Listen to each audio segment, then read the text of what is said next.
Evening. आप सभी बहुत अच्छे मस्त होंगे। आज हम लोग देखते हैं एक 5वां क्लास का मैथ है जिसे हम लोग कहते हैं अभाज्य गुणनखंड विधि द्वारा मसा और लसा ज्ञात करना। ये हमेशा 10th का एग्जाम में 2 नंबर का क्वेश्चन पूछता है। हर वर्ष दम 2 नंबर का पक्का आता है। देखिए हम लोग इसको किस तरीका से हल करते हैं। क्वेश्चन हमारा पहला 16 और 40 का लसा और मसा ज्ञात करें। लसा का मतलब होता है लघुत्तम समपवर्ती और मसा का मतलब होता है महत्तम समपवर्तक। इंग्लिश में इसको हम लोग बहुत से बच्चे हैं लसा का मतलब इंग्लिश में नहीं समझते, इंग्लिश वर्ड समझ जाते हैं। इसको हम लोग LCM बोलते हैं और इससे हम लोग HCF बोलते हैं। देखिए किस प्रकार से बनाना है, एकदम आसान, एकदम हम लोग 5वां क्लास में पढ़े होंगे। ये 5वां का मानो तो मैथ है। लिखेंगे हम लोग 16 का अभाज्य गुणनखंड बराबर। इतना लिखने के बाद हम लोग इधर साइड में 16 को LCM निकालेंगे। LCM हम लोग जानते हैं कि सबसे पहले 2 से लगाते हैं, 2 से 8, 2 से 4, 2 से 2। जो भी आया उसे हम लोग यहाँ गुना के रूप में लिखेंगे। जैसे ये 2 2 2 आया, 2 गुने 2 गुने 2 गुने 2 गुना करके देख लेते हैं हमारा 16 आता है या नहीं। 2 दूनी 4, 4 दूनी 8, 8 दूनी 16। अब देखिए इसी प्रकार से 40 को करेंगे। 40 का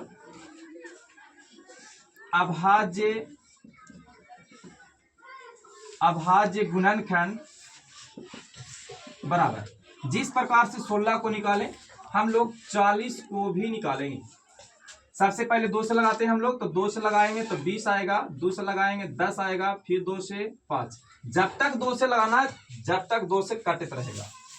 अब आ गया 5, 5 से अब पहले होकर बाद 2 के बाद आता है 3 से लगाने का नियम, लेकिन 3 से हमारा 5 नहीं कटता है तो हम लोग 5 से लगाते हैं। 5 से करना 1 आता है, अब नहीं कटेगा। अब इसे हम लोग गुना के रूप में लिखेंगे। 2 गुने 2 गुने 2 गुने 5। 3 को 2 है, 3 को 2 5। गुना करके देख लेते हैं कि मेरा 40 आता है या नहीं। 2 दूनी 4, 4 दूनी 8, 8 पचे 40 आ गया। अब अगर यहाँ अंक और रहता तो फिर हम लोग इसी प्रकार से लिखते। उसके बाद अब हम लोग को क्या कह रहा है, लसा और मसा।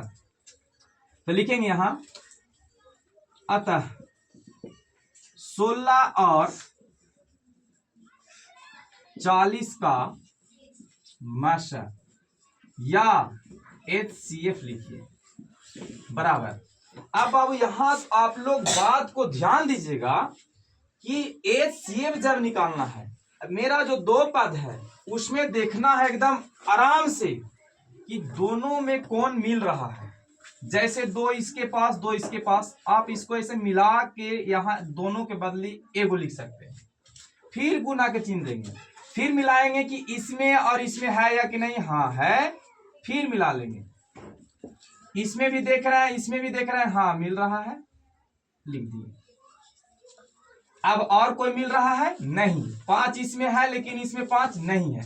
इसमें अब 2 एक बच रहा है लेकिन इसमें 2 अब नहीं है, तो छोड़ देंगे। किसके लिए, जब हम लोग HCF ज्ञात करेंगे तब, मसा ज्ञात करेंगे तब। अब क्या करना है बाबू, इसको गुना कर देना है। 2 दूनी 4, 4 दूनी 8, ये हमारा हो जाएगा आंसर, मसा बराबर। लेकिन हमारा क्वेश्चन में क्या कहता है, लसा भी ज्ञात करे कहेगा। तो लिखेंगे अब 16 और 40 का लसा यानी LCM। LCM में क्या करना है कि जो जो मिला उसको तो लिखना ही है। जो जो मिलेगा उसको लिख देना है पहले। उसके बाद जो जो नए भी मिला है, नहीं मिल रहा है, जो बचा होगा उसको भी लिख के गुना कर देना। फिर से ध्यान दीजिएगा, LCM में क्या बोले हम कि जो जो मिलेगा लिख देना उसको पहले। उसके बाद जो बचा हुआ है उसको फिर लिख देना है, और बाद गुना करना है। एक बात और ध्यान देना, कभी कभी अगर ऐसा मैथ में 2-3 अंक का देता है तो किसी किसी में 2 गो में मिलेगा और 1 गो में नहीं मिलेगा। तो एलसीएम निकालने में 2 गो भी अगर मिल रहा है, 1 गो में नहीं मिल रहा है, तो उसको बदली 1 गो लिखेंगे। उसका उदाहरण हम लोग अभी देखेंगे। तो अब हम लोग देखते हैं इसमें एलसीएम में कैसे, ये मिल रहा था, दोनों को लिख देते हैं, लिख दिए। अब हमारा बचा हुआ है इसमें 2 और इसमें बचा हुआ है 5। अब हम लोग क्या करेंगे, इसको गुना करेंगे। 2 दूनी 4, 4 दूनी 8, 8 दूनी 16, 16 पचे 80। ये हो जाएगा हमारा आंसर। जिस प्रकार अगर जांच करना चाहते हैं कि ये मेरा सही है या गलत, तो हम लोग दूसरा तीसरा क्लास में पढ़े हैं इस प्रकार के एलसीएम। इसको निकालेंगे हम लोग। 2 से 8, 2 से 20, फिर 2 से लगाएंगे तो 2 से 4 10, फिर 2 से 2 5। अब नहीं कटेगा। 2 से लगाएंगे 1 अंक कट रहा है, 5 से लगाएंगे 1 अंक कट रहा है, 3 से कठिन रहा। तो अब गुना करना है। क्या करना है, गुना।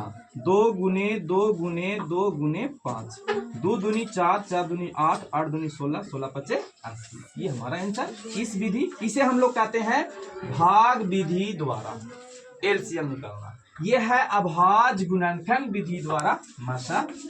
मसा निकाले का एग्जाम में या लसा। मसा कहेगा तो हम लोग को इस प्रकार करना है, और अगर मान लिया जाए लसा या लघुत्तम समत्वार्थ कह रहा है तो इस प्रकार निकालना है। चलिए एक चीज और देखते हैं हम लोग।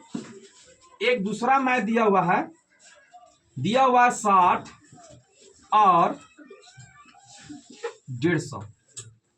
जिस प्रकार से इसको लिखें उसी प्रकार से लिखेंगे। 60 का अभाज्य गुणनखंड बराबर लिखेंगे जिस प्रकार उसको एलसीएम निकाले थे। रफ में भी आप लोग निकाल सकते हैं, या आप उसके सामने ऊपर निकाल कर नीचे से ऐसे लिख दीजिएगा, चलेगा एग्जाम में, कोई दिक्कत नहीं। 30 2 से निकालेंगे तो आएगा 15, 3 से लगाएंगे 5, 2 2 3 5, यानी गुना करेंगे 2 दूनी 4 4 3 12, 12 पचे 60 आ रहा है। तो 2 गुने 2 गुने 3 गुने 5 लिख दिए। अब आते हैं हम लोग 150 में। 150 का अभाज्य गुणनखंड बराबर इस प्रकार, इसको भी निकाल देना है। 2 से लगाएंगे तो 75,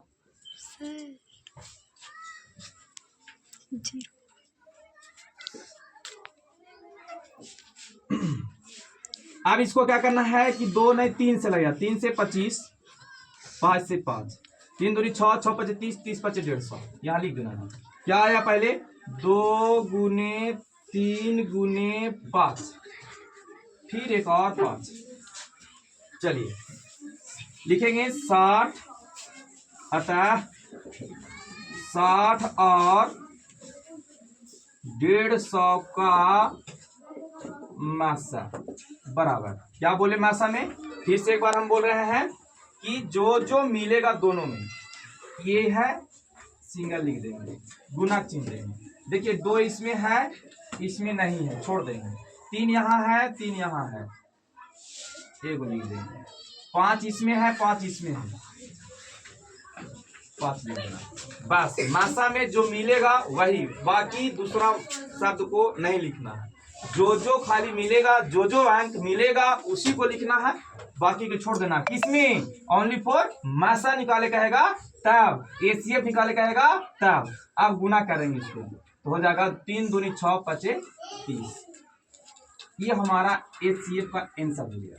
अगर इसको हम लोग एलसीएम निकालते हैं तो 60 और 150 का लसा बराबर। तो क्या करना है, जो है मिला हुआ उसको तो लिख ही देना है, बाकी जो बचा हुआ है, जैसे 2 बच गया, इसमें 5 बच गया, 2 गुने 5 गुना कर दो। 3 दूनी 6, 6 पचे 30, 30 दूनी 60, 60 पचे 300। ये हो जाएगा हमारा आंसर।